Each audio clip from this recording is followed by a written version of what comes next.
Hey, hello everyone, how are you all today? So, one second.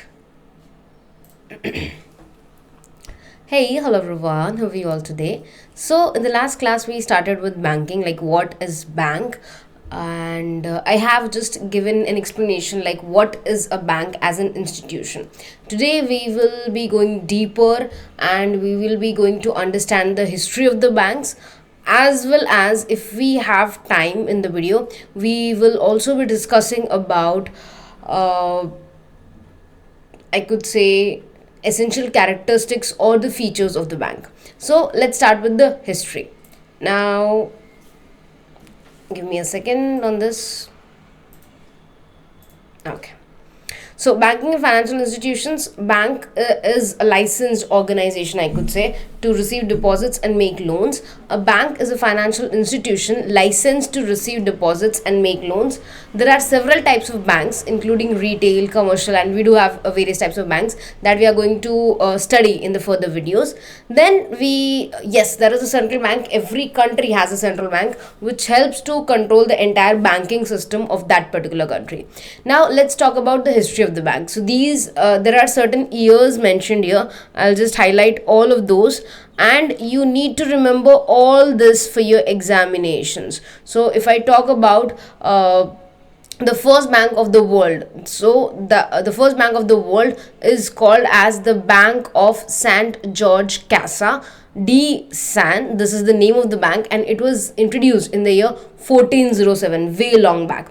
But if I talk about the first bank in India, it was Bank of Hindustan, which was started by Alexander and Company, and it was established in the year 1770. But it soon liquidated, and it ended in the year 1829 to 1832. So make sure you do remember years. So the first modern bank of India was Bank of Calcutta, which was introduced in the 1806, and we had an imperial bank. Like before the RBI Bank or Reserve Bank of India, we had a bank that was called the Imperial Bank of India, which was made combining three different banks. That was the Bank of Bengal, the Bank of Bombay, and the Bank of Madras. So for you guys to remember, I have made a short you can say trick for this. So that is also called as BBM, Bank of Bengal, Bank of Bombay, and Bank of Madras.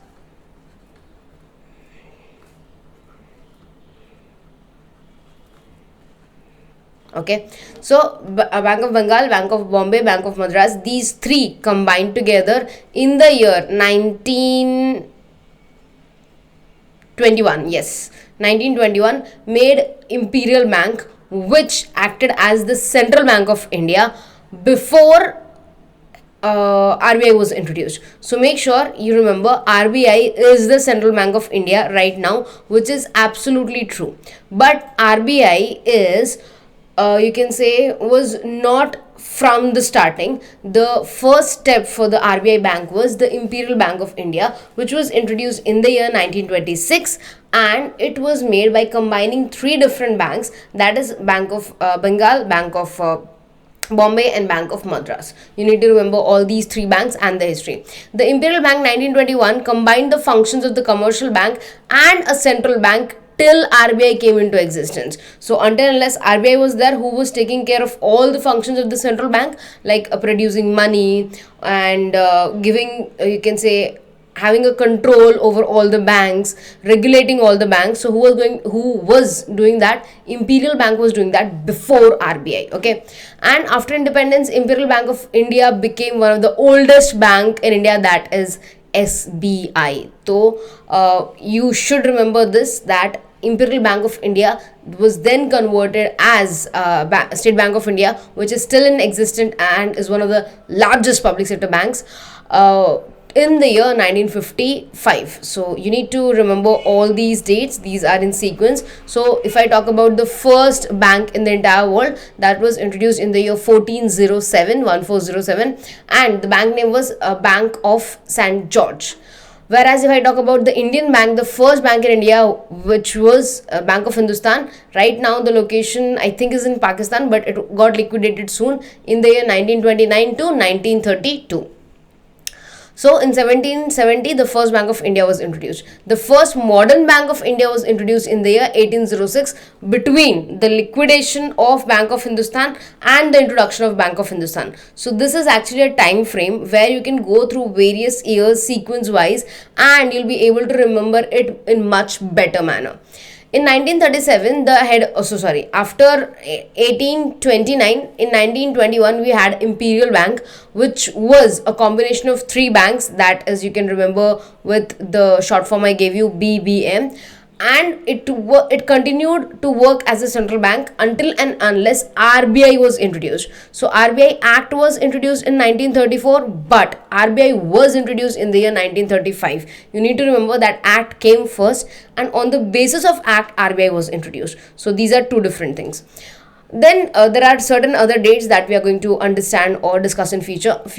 So yes, this is the symbol of Imperial Bank of India. As you can see here, this is the original logo, but this was converted as SBI in the year 1955. So these are all the history of banks. If I talk about the Indian history and the international history, these are all the important institutions, all the important dates, all the important stuff which could be asked. And in UGC NET exams, if I specifically talk about UGC NET exams, in the year 2020, there was a question based only on this particular slide. So this slide becomes very, very important. Note down all the important contents in your book so that if you have any doubts or any questions, you could ask me.